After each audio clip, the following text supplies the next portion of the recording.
Hi everybody, it's Amalia, and I'm here today with the Sheetload of cards.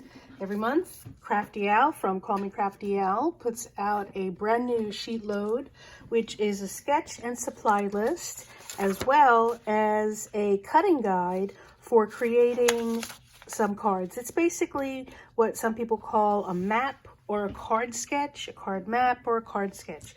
But she gives you all the details, some alternative ideas, and this month it's a special edition. She's suggesting using your 6x6 paper, and so the yield with this particular sheet load is 6 cards using 6x6 paper. As some of you may know that have been following me, I am going through this paper pad, which is Wild Saffron from K & Company. And I'm going to be going through this paper pad until it's finished with each monthly sheet load. And so here are some of the papers. This is an oldie but a goodie. I don't think I ever found out what the year was on this. But that's the paper pad that I'm going through till I finish it up. And here are the cards I made. So if you notice on her sketch, she does this little thing here, which is probably string in most incidences. In my case, I did not use string. I didn't know what kind of string to use. I don't have, I have embroidery floss that I could have used, but I don't think I have a color that would have gone with this. I probably had some sort of yellow, but you need some darker, deeper type of colors with that. And so I thought about my crafting wire.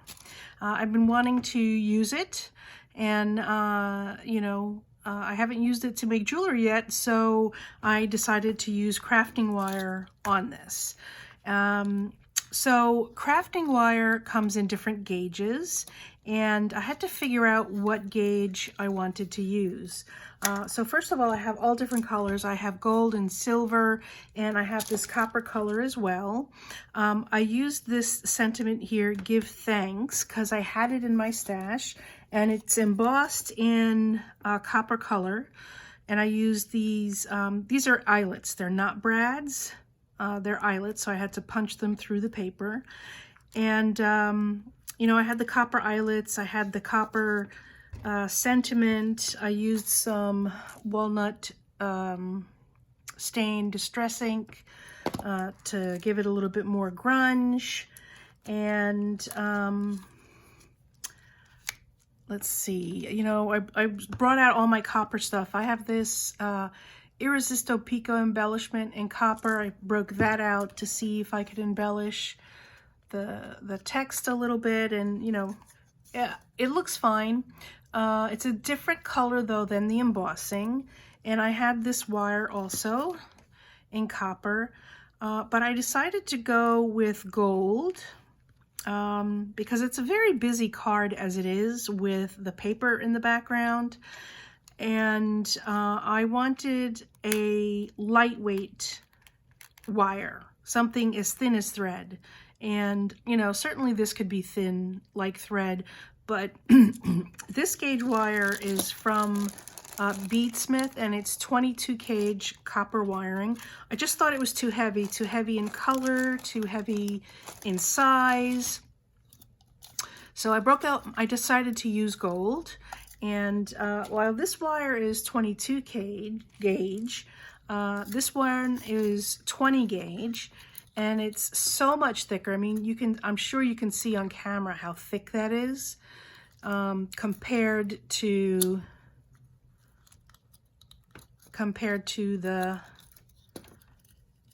24 gauge. So as you go up in number in terms of gauge, the thinner, the more flexible, I guess, the wire is. So this was a nice thin 24 gauge wire from Beadsmith. It's tarnish resistance, which is good, right? But yeah, that's what I ended up using. And I'm curious to know how these will do in the mail. Because when they go through the, excuse me, the mailing system, they go through a series of, I don't know what's it called, but they're run through a series of things and tracks, and they go this way and that, and they bend a lot too. That's why when you put, you know, when your cards are too thick, they don't bend very well and they kind of get kicked out of the tracks. I think this will do well because, you know, it's got some pull and some memory to it, you know, where these I think may be a little bit too stiff, and you know, you pull it a little bit and it won't go back to shape. So, and the only bending I think it'll happen is this way, right? Even if it goes this way. So I think they'll survive the mail pretty well. So I did them all sort of the same way. On some of them, I maybe used a little bit longer of a length of wire. I guess I used anywhere from 12 to, or 10 to 14 inches of wire and just doubled it up. I kind of like the big loops a little bit better than, say, the smaller ones. But that's it, folks. That's my my sheet load for this month.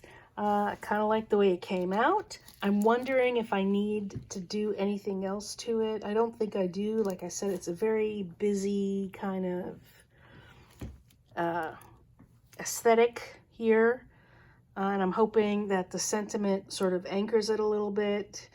This wire maybe causes a little bit more anchoring, but I have these dots left over.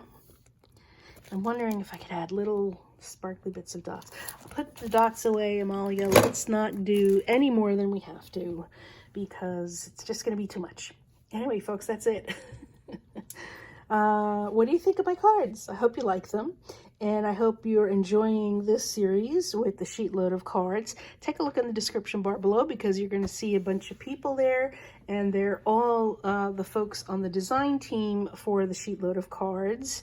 I really appreciate you stopping by. I have so much fun when you do, when you leave a comment, and I hope I get to see you again real soon. Bye!